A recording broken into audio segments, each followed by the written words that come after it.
Hai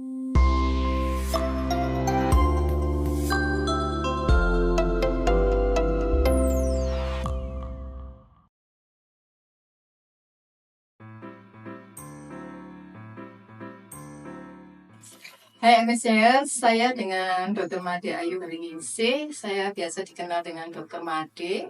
Saya merupakan alumni FKUB dan dulu saya merupakan member DOPI. Saat ini saya akan menjawab beberapa pertanyaan dari rumpang ke-14 ini yang berkaitan dengan metabolic syndrome dan hubungannya dengan stroke. Jadi sindrom metabolik itu kan adanya tekanan darah tinggi, terus gula darah yang meningkat. Tapi itu semua diawali dari kondisi kegemukan ya.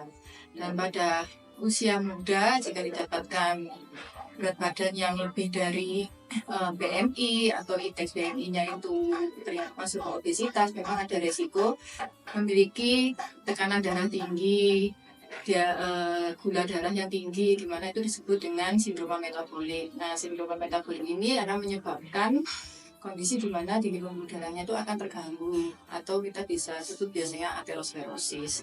Nah, aterosklerosis inilah salah satu penyebab dari stroke yang tipenya stroke menembak.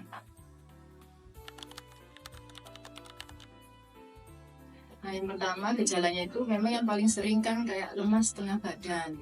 Tapi bisa juga bicaranya mendadak pelo, lalu bisa juga mendadak pandangan salah satu mata bisa kabur, lalu bisa juga kesemutan tapi mungkin setengah badan atau salah satu ekstremitas itu juga bisa salah satu tanda-tanda stroke yang mungkin bisa terjadi ya. Jadi nggak cuman badannya lemes atau keplet ya biasanya bahasanya orang awam, tapi bisa juga sebenarnya gejalanya pelo, ada kesemutan, apalagi kesemutannya cuma setengah badan itu kan khas sekali ya.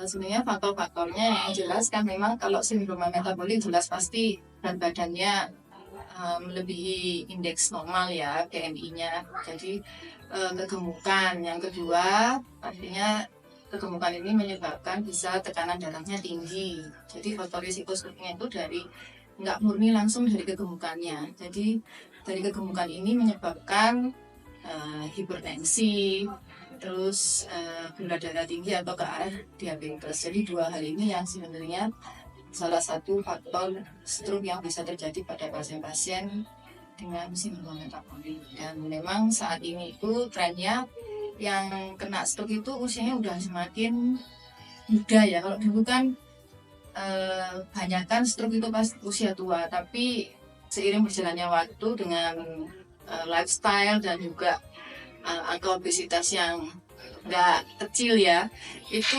usia kena stroke itu makin muda. Jadi kadang sekarang itu usia 49, ada juga yang 41, 42, karena dengan hipertensi dan juga kegemukan itu yang tidak dikontrol, akhirnya terjadilah stroke pada usia muda.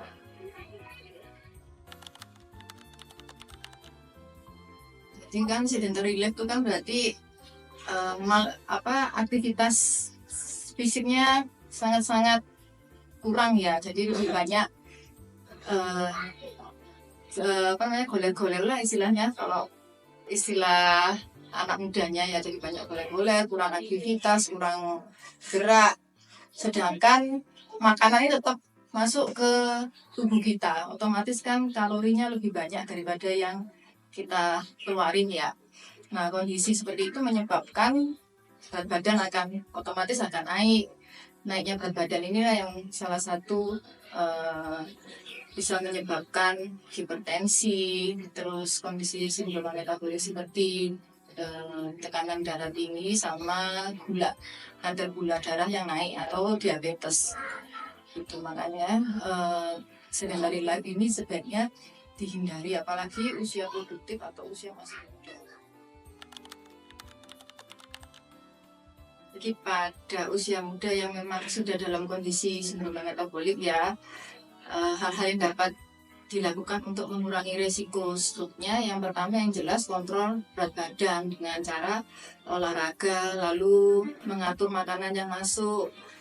Terus yang kedua, menghindari makanan yang mengandung kolesterol tinggi, kadar gula yang tinggi, dan juga kadar natrium yang tinggi. Soalnya kadang kan orang itu ngiranya dengan nggak makan gula, kadar gulanya bisa lebih rendah.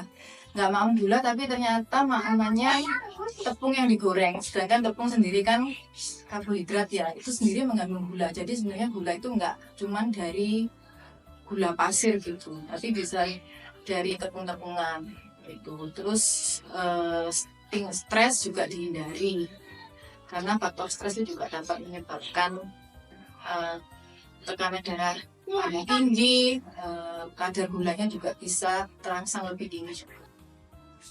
Yang penting itu sih jaga jaga makanan ya. Sekarang kan trennya itu makanan itu terlalu asin, terus yang sweet itu istilahnya itu lebih baik dihindari. Kalau sudah terkena metabolic syndrome, lebih baik segera konsultasi dengan dokter terkait seperti misalnya dokter ahli gizi ya. Jadi dokter spesialis gizi klinik untuk mengatur apa yang bisa kita makan, lalu mengatur kalori-kalorinya supaya nggak dietnya juga sembarangan. Kadang-kadang kan ada sampai yang nggak makan padahal itu sebenarnya salah. Jadi tetap makan tapi mungkin memang diatur, dan juga yang jelas olahraganya yang rutin. Nggak perlu yang berat-berat atau kayak harus tenis lah atau apalah, yang penting konsisten seminggu misal 2 kali aja dulu jalan kaki 30 menit itu udah cukup. Yang penting itu konsistensi, nanti kan bisa ditambah frekuensi olahraganya. Nah, itu dia pembahasan kita hari ini terkait dengan topik stroke akibat sindroma metabolik. Dan terima kasih, semoga apa yang kita bahas hari ini dapat menjawab pertanyaan-pertanyaan dari teman-teman semua. Jangan lupa be active with MSA.